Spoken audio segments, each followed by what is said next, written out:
Love your neighbor As yourself. Well, I love myself enough to be in spaces that when I'm in those spaces, they welcome me.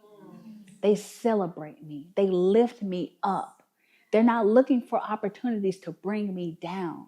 They're not looking for opportunities to tell me where they feel like I've made mistakes, where they feel like I'm not doing. So my question for you is, have you asked yourself, if you are a guest, do I even want to go?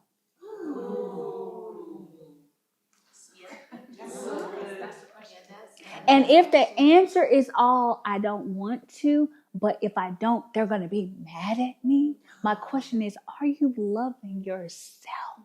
I told myself, I am too old. I'm fully grown. And more than that, I am fully secure in my identity. I know for sure the people who I want to surround me at my own table. I know for sure the tables that I want to surround myself with. If you're not sure about that, you will subject yourself to spaces that make you feel worse when you left than when you came, all in the name of they don't mean any harm. All in the name of I can be the bigger person. All in the name of it's holidays. Holidays are for family. So if you're watching this, I would never be the one to say, if you don't like your family, don't go. What I will be the one to tell you is ask yourself, do you want to go? The honesty from yourself. And if you say no and you breathe a sigh of relief at your decision, that means you know you don't need to go. If you think to yourself, yes, I'm going, but you're not met with excitement, I realize I'm too grown to be in places that when I leave, I need to sit in the car and gather myself. No, I want to be in the spaces that when I leave, my soul lights up. I feel good. I feel mushy. I feel like a warm blanket with a nice cup of warm milk and some cinnamon and some honey. Where I want to go home and cozy up against the fireplace. I want to be in spaces where when I leave them, I leave better than how I came in. Yes. My soul feels refreshed. My conversations feel refreshing. So many times we subject ourselves to environments where you're already anticipating the dreaded questions. Girl, you still single?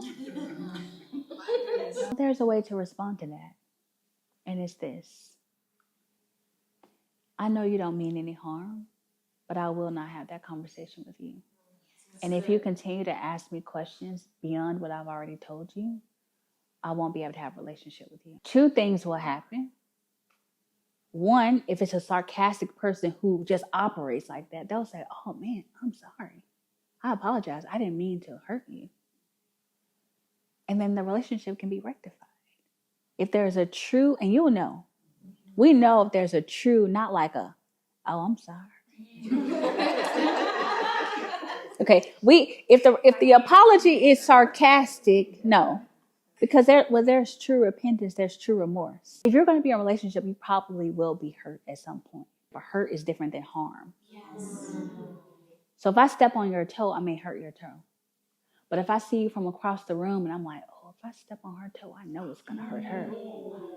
And I intentionally come to hurt your toe, I harmed you. I have no relationship with anyone whose intention is to harm me. So when you make that clear boundary line, you're not going to have that conversation. And that person has repentance and remorse, you can deal with that. But then the flip side is, oh, you sensitive. Oh, you touchy. Now you know that your values, your boundaries, how you are valued to that person is not what you thought. Because you thought if we're in a relationship, you love me. You don't want to hurt me. You don't want to harm me. But if you're asking me questions like, oh, your baby's getting older. When are you going to have another baby? not knowing that you've been trying to get pregnant. But see, you don't have a relationship with that person, so you don't even want them asking you those questions. Or it can be anything. Oh, you getting skinny, you don't eat. Or I see you put on a few pounds. Any type of question around your personal life, your personal body. Here's how I say it. I don't want to be in a relationship with anybody who doesn't want to talk to me the way I talk to me. And I used to put myself in environments, and I'm going to tell this story before we move to the next key. Very early in my marriage, we went to visit my extended family. And my extended family, that part of my family is very harsh and very brash. When I found myself anticipating this, something in my body got stiff, my tone got stiff, my expression got stiff. And when we left this place with my extended family, my husband, we got in the car and he said, I'm not used to that. You're very sweet. And I broke down crying because I realized around them, my protective shell came out. Because I said that I have to be hard in that environment to survive.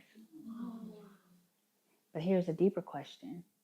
Why did I put myself in that environment? All in the name of this is family. But nobody told me to go. I did that. I share this with you all so you can analyze your own self. When I say be around people, places, and things that brings out the femininity in you and not the fight in you, it's because I lived that. That atmosphere in that brief moment, all it took is that one time for me to say, they brought out the fight in me because I used to be a fighter. But guess what? She didn't serve me anymore. If you're watching me, if you're in this room, if you're in the academy, that fight version of you is not serving you. That's why you don't like it. That's why I broke down crying, because I didn't like her. I didn't like her. And so I had to stop allowing myself, in the name of be the bigger person, to put myself in an environment where I was shark meat. Love yourself enough to say, I'm not bitter. I'm not offended. I will not let the devil convince me that I'm bitter. Now, if you are, you can take that to the Lord.